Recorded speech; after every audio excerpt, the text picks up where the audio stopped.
is Genesis Barrett. I'm Gianna Belge. And I'm Sully Donaldson, and we attend St. Cloud High School. Our public policy advocacy project is equality, period. Here is our table of contents and our planning process. Our main concern is the lack of understanding that the African American community receives when they are crying out for equality every day. Here's the evidence of our online project summary submission and our issue type.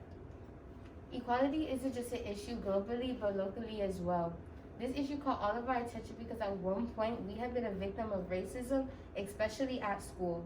On page 36 of the Osceola County District Handbook, it states that federal laws prohibits discrimination on the basis of race, color, national origin, sex, and more in educational programs and activities receiving federal financial assistance. But in public schools, administration and teachers lack to enforce this policy. Here is our issue research. Did you know that students of color were exposed at 3 times the rate of other races? Pros about inequality is that it gets the conversation rolling and it brings awareness to people who were not aware. Cons about inequality is that not everyone will agree that it's still going on in this day and age.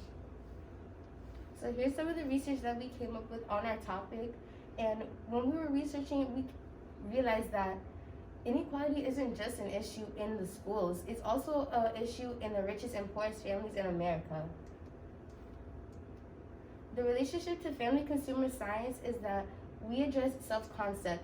We hope to promote and instill the theories taught by Abraham Maslow that children need a sense of belonging, connections with both peers and adults to build self-esteem and confidence. Here are our project goals.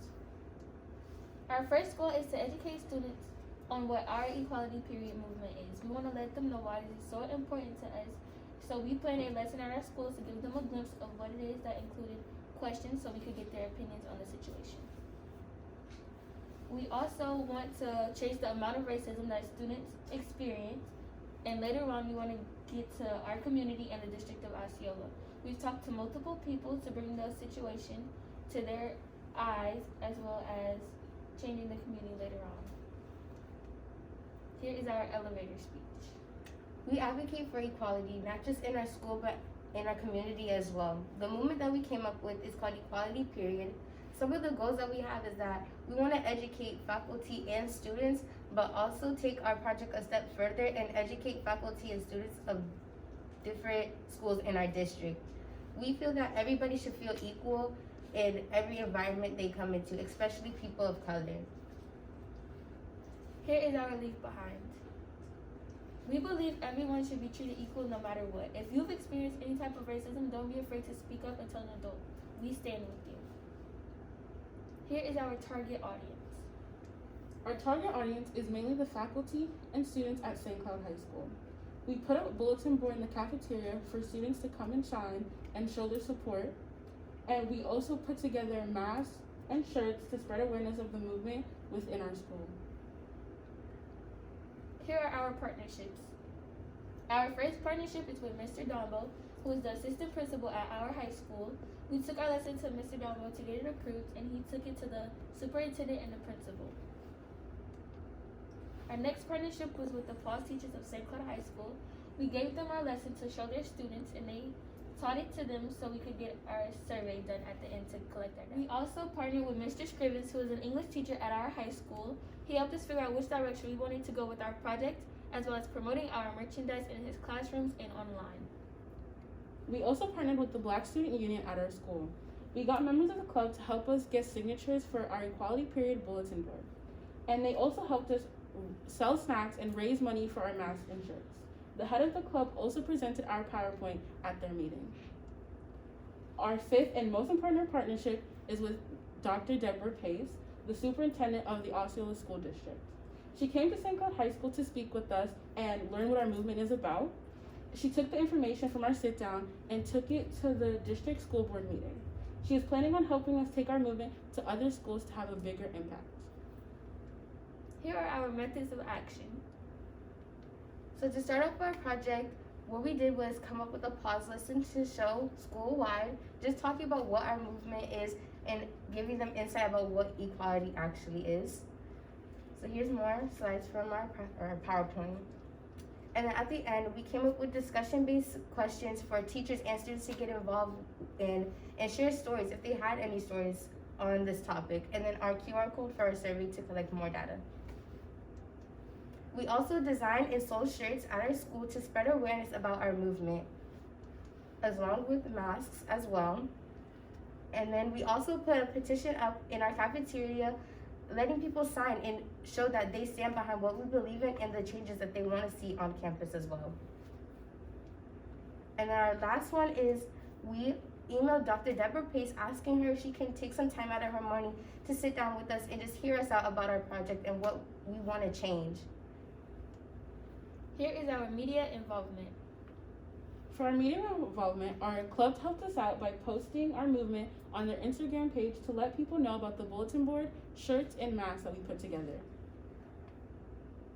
Our school also took part by posting our movement on the school's Facebook and Twitter. We also worked with Miss Muchmore, who is the Osceola County Schools reporter. She came to our school and she gave us the chance to talk about our project and put it on Facebook for others to see. The last thing we did was we got our project put onto the Osceola County District's website for others to see. Here are our results of advocacy. When we did our survey, we noticed that a lot of students at our school is aware of the inequality and have also experienced it. We also seen that a lot of students do feel comfortable coming to school every day. We asked our peers what changes they wanted to see, and they said they wanted to see more respect within each other as well as staff and teachers.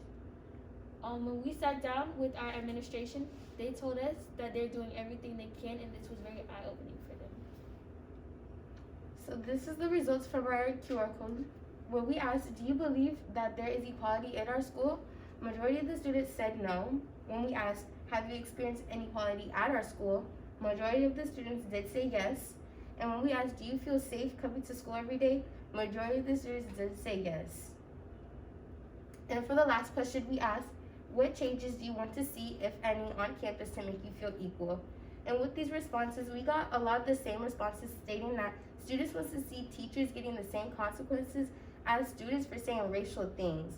And also that people of color getting stopped less for tiny things. This is all just going back to how the policy on page 36 is not being enforced at schools. And then we also, with our project, encourage people to leave tips about if they see any racism at school or any more things they want to see change on campus as well. This is the disciplinary demographics. In these demographics, we talked to administration and they held a meeting to see what we were talking about. They wanted to get a better understanding of what we meant. They also noticed everything that we said and it's helping us develop ways to change this. Here's our work cited. What is one skill that you learned or improved upon during your project that you will use in school next year or in your future? One skill that we all improved upon is our public speaking. Through this project, we have gained the confidence to talk to new people about our project. What obstacles caused challenges in your work, and how did you address them? So some obstacles that we encountered with this project was first the inauguration, the storming of the Capitol, and also that our administration just wasn't really ready at the time to have this conversation with us. What we did to overcome these obstacles was first work hand in hand with the administration. We changed what they felt was necessary with our project. We pushed dates back so it just fit their time frame. All right, thank you for sharing.